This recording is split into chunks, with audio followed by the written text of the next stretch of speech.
എല്ലാ നല്ലവരായ കൂട്ടുകാർക്കും മറ്റൊരു വീഡിയോയിലേക്ക് ഹാർദവമായ സ്വാഗതം. ഇന്നത്തെ വീഡിയോയിൽ നമുക്ക് രണ്ട് സ്വിംഗ് ട്രേഡിംഗ് ഓപ്പർച്യൂണിറ്റി ഉള്ള രണ്ട് ഷെയർസിനെ പരിചയപ്പെടാം. ഇത് നമുക്ക് കൃത്യമായ സ്റ്റോപ്പ് ലോസ് പരിപാലിക്കുക. ഇതൊരു ബൈ സെൽ റെക്കമെൻഡേഷൻ അല്ല എന്ന് ആദ്യമേ പറയുന്നു. കാരണം ആ റേഞ്ച് കഴിഞ്ഞതുകൊണ്ട് ആ ഷെയർ ചില റേഞ്ച് കഴിഞ്ഞതുകൊണ്ട് ചില ഷെയർസ് ഉയരാനോ അല്ലെങ്കിൽ താഴാനോ സാധ്യതയുണ്ട് എന്ന് പരിചയപ്പെടുത്തുന്ന ഒരു എഡ്യൂക്കേഷണൽ വീഡിയോ ആയിട്ട് മാത്രം ഇതിനെ കാണുക. അല്ലാതെ ഒരു ബൈ സെൽ റെക്കമെൻഡേഷൻ ആയിട്ട് ഒരിക്കലും കാണാൻ ശ്രമിക്കരുത്. അപ്പോൾ നമുക്ക് വീഡിയോയിലേക്ക് പോവാം. നമ്മളെ ആദ്യത്തെ ഷെയർ EID പാരി എന്ന് പറയുന്ന ഒരു സ്റ്റോക്കാണ് കേട്ടോ. ഇവിടെ നമ്മൾ ഇൻട്രാഡേ ചാർട്ടാണ് നമ്മൾ എടുത്തു വെച്ചിട്ടുള്ളത്. ഇത് ഡെയിലി ടൈം ഫ്രെയിം, ഓരോ ക്യാൻഡിൽ വന്നിരിക്കുന്നത് ഡെയിലി ടൈം. നമുക്ക് ഇവിടെ നോക്കിയാൽ കാണാനറിയാം ഒരു കൺസോളിഡേഷൻ റേഞ്ച്. കാരണം ഇവിടെ നോക്കിയാൽ അറിയാം, ഇവിടെ നല്ല വോളിയം ഉള്ള ഒരു ക്യാൻഡിലായിരുന്നു ഇവിടെ കണ്ട ഈ ക്യാൻഡിൽ. അതിനുശേഷം ഒരു കൺസോളിഡേഷൻ റേഞ്ച്. അതുകൂടാതെ കണ്ട ഈ ക്യാൻഡിലിൻ്റെ ഉള്ളിലായിരുന്നു ഇവിടെ ഈ ക്യാൻഡിലിൻ്റെ ഹൈയും ലോ നമ്മൾ മാർക്ക് ചെയ്ത് കഴിഞ്ഞാൽ അതിൻ്റെ ഉള്ളിലായിരുന്നു ട്രേഡ് ചെയ്തിരുന്നത് എത്രയോ ക്യാൻഡിൽ. അതിനുശേഷമാണ് അത് ബ്രേക്ക് ചെയ്തത്. അപ്പോൾ ഈ ക്യാൻഡിലെ നമ്മൾ എന്ന് പറയുക മെയിൻ ക്യാൻഡിൽ അല്ലെങ്കിൽ മദർ ക്യാൻഡിൽ എന്ന് പറയുന്നത് ഇതിനെ മദർ അല്ലെങ്കിൽ മെയിൻ ക്യാൻഡിൽ. അപ്പോൾ ഈ candle mother candle strategy break ചെയ്തു. ഇവിടെ രണ്ടാണ് സംഭവിച്ചിട്ടുള്ളത്. ഒന്ന് റെസിസ്റ്റൻസ് ബ്രേക്ക് ചെയ്തു വിത്ത് നല്ല വോളിയം ഉള്ള ഒരു ഗ്രീൻ ക്യാൻഡിൽ വിത്ത് മദർ ക്യാൻഡിൽ ബ്രേക്ക് ചെയ്തു. ഈ രണ്ട് സ്ട്രാറ്റജിയാണ് ഇവിടെ വന്നത്.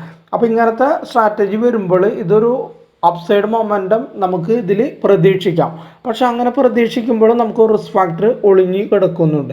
ആ റിസ്ക് ഫാക്ടറാണ് നമ്മളെ ഈ റേഞ്ച് ഏകദേശം കണ്ട 775 ഈ റേഞ്ചിന് താഴെ ഈ സ്റ്റോക്ക് ക്ലോസ് ചെയ്യുകയാണെങ്കിൽ ഇത് വിറ്റുമാറുന്ന രീതിയിലായിരിക്കണം നമ്മൾ പൊസിഷൻ ക്രിയേറ്റ് ചെയ്യാനായിട്ട്.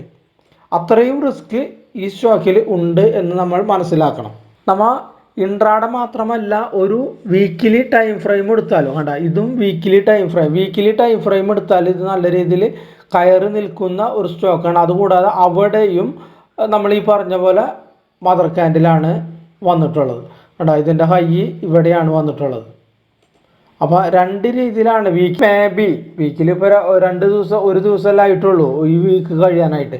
അപ്പോൾ ഇനി 4 ട്രേഡിംഗ് ദിവസം കൂടി ഉണ്ട്. അപ്പോൾ ഈ റേഞ്ചിൽ തന്നെ ആണെങ്കിൽ വീക്കിലും ഒരു മദർ ക്യാൻഡിൽ ഫോം ചെയ്തു എന്ന് നമുക്ക് പറയാം. പക്ഷേ ഇപ്പോൾ ഒരു ദിവസം വെച്ചിട്ട് നമുക്ക് ഇങ്ങനെ പറയാനായിട്ട് സാധിക്കുകയുള്ളൂ കേട്ടോ. ഇവിടെ ഒരു ഹൈ ആണ് വന്നിട്ടുള്ളത്. അതുകൂടാതെ ഇവിടെയും ഇതിൻ്റെ ലോ ആണ്. അപ്പോൾ ലോയും ഹൈയും ബ്രേക്ക് ചെയ്യാതെ നിൽക്കുകയാണ് കേട്ടോ. ഇതിൻ്റെ ഉള്ളിൽ ഇതാണ് ലോ.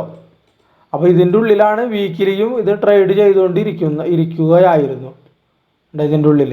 അപ്പോൾ ഇന്ന് ഇത് ബ്രേക്ക് ചെയ്തിട്ടുണ്ട്. പക്ഷേ ബാക്കി 4 ട്രേഡിംഗ് ദിവസങ്ങളും ബാക്കിയുണ്ട്. അപ്പോൾ ഇതിന് താഴെ വന്നു കഴിഞ്ഞാൽ വീക്കിലി ഇത് സക്സസ് ആവില്ല. പക്ഷേ ഈ റേഞ്ചിലൊക്കെ ഒരു 840 അല്ലെങ്കിൽ 848 ഡെയിലി വീക്കിലി ക്ലോസിങ് നടക്കുകയാണെങ്കിൽ വീണ്ടും നല്ലൊരു അപ്സൈഡിന് ഇതിൽ ചാൻസ് ഉണ്ട്. പക്ഷേ നമ്മൾ ഇൻട്രാഡേ പറഞ്ഞ ആ റേഞ്ചാണ് കൃത്യമായ സ്റ്റോപ്പ് ലോസ്. ആ കൃത്യമായ സ്റ്റോപ്പ് ലോസ് പരിപാലിച്ചുകൊണ്ട് വേണം ഇതിൽ നമ്മൾ ഒരു ട്രേഡിംഗ് എക്സിക്യൂട്ട് എടുക്കാനായിട്ട്. നമ്മുടെ അടുത്ത ഷെയർ 361, അതായത് 361 വാം എന്ന് പറയുന്ന സ്റ്റോക്ക് കണ്ട. 361 വാം എന്ന് പറയുന്ന ഈ സ്റ്റോക്കാണ് നമ്മൾ അടുത്തത് ചെക്ക് ചെയ്യാനായിട്ട് പോകുന്നത്. അപ്പോൾ ഇതാണ് 361 ആമിൻ്റെ. നമുക്ക് ഇത് വീക്കിലിയാണ് ചാർട്ട് എടുക്കുന്നത്. നമുക്ക് ഇൻട്രാഡേയിലേക്ക് ടൈം ഫ്രെയിം മാറ്റാം കേട്ടോ. അപ്പോൾ ഇതാണ് ഒരു ഇൻട്രാഡേ ടൈം ഫ്രെയിം. ഈ ഇൻട്രാഡേ ടൈം ഫ്രെയിം നോക്കിയാൽ ജസ്റ്റ് ക്ലോസ് ചെയ്തു അല്ലെങ്കിൽ ചെയ്തില്ല എന്ന് നമുക്ക് പറയാം. അപ്പോൾ ഏകദേശം നമുക്കൊരു ബൈ എൻട്രി ഇതിൽ എടുക്കുകയാണെങ്കിൽ നമുക്ക് ഏകദേശം സ്റ്റോപ്പ് ലോസ് വരുന്ന ഒരു ഏരിയ ഉണ്ട്. ഈ റെഡ് ക്യാൻഡിലിൻ്റെ ഇവിടെ ഏകദേശം വരുന്ന സ്റ്റോപ്പ് ലോസ് പോയിന്റ് എന്ന് വെച്ചാൽ ഏകദേശം 996 1000 ആ റേഞ്ച്.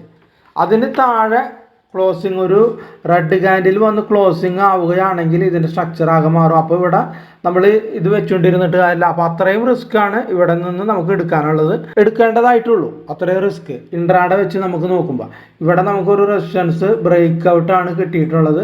അതുകൂടാതെ ഇവിടെയും നമുക്കൊരു കൺസോളിഡേഷൻ റേഞ്ചാണ്. ഒരു നാരോ റേഞ്ചിൽ ട്രേഡ് ചെയ്തുകൊണ്ടിരിക്കുകയാണ് ഈ റേഞ്ചിനുള്ളിൽ. അപ്പോൾ ഇത്രയും നമുക്ക് റിസ്ക് എടുക്കേണ്ട കാര്യമില്ല.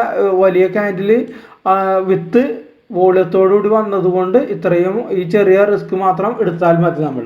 അപ്പോൾ വരും ദിവസങ്ങളിൽ നമുക്ക് ഇതിലും ഒരു അപ്സൈഡ് മൊമെൻറ്റം നമുക്ക് പ്രതീക്ഷയ്ക്ക് വകയുണ്ട്. ഇത് ഇൻട്രാഡേ ചാർട്ട് വ്യൂ ആണ് ഈ പറയുന്നത്.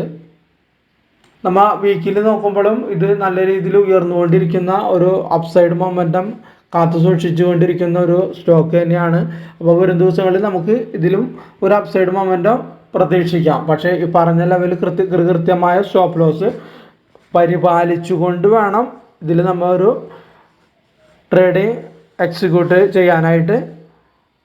അപ്പോൾ ഇത്രയുമാണ് പറയാനുള്ളത്. പിന്നെ വീണ്ടും പറയുന്നു, ഇതൊരു എഡ്യൂക്കേഷൻ വീഡിയോ ആയിട്ട് മാത്രം കാണുക. ഇതൊരു ബൈ സെൽ റെക്കമെൻഡേഷൻ അല്ല എന്ന് വീണ്ടും ഓർമ്മിപ്പിക്കുന്നു. അതുകൂടാതെ വീഡിയോ ഇഷ്ടപ്പെട്ടിട്ടുണ്ടെങ്കിൽ നിങ്ങളുടെ ഒരു സുഹൃത്തിനോ മറ്റുള്ള ഗ്രൂപ്പിലേക്കോ ഫോർവേഡ് ചെയ്ത അവർക്കും ഇത് കാണാതെ പോയ ചില ഷെയർസ് അവർക്കും ഇത് കാണാനായിട്ട് സാധിക്കും. അപ്പോൾ അതിൽ വെച്ചിട്ട് അനലൈസ് ചെയ്തിട്ട് താല്പര്യമുള്ളവർക്ക് അവരുടേതായ രീതിയിൽ അനലൈസ് ചെയ്ത് നോക്കാവുന്നതാണ്. അപ്പോൾ വീഡിയോ കണ്ട എല്ലാവർക്കും നന്ദി, നമസ്കാരം.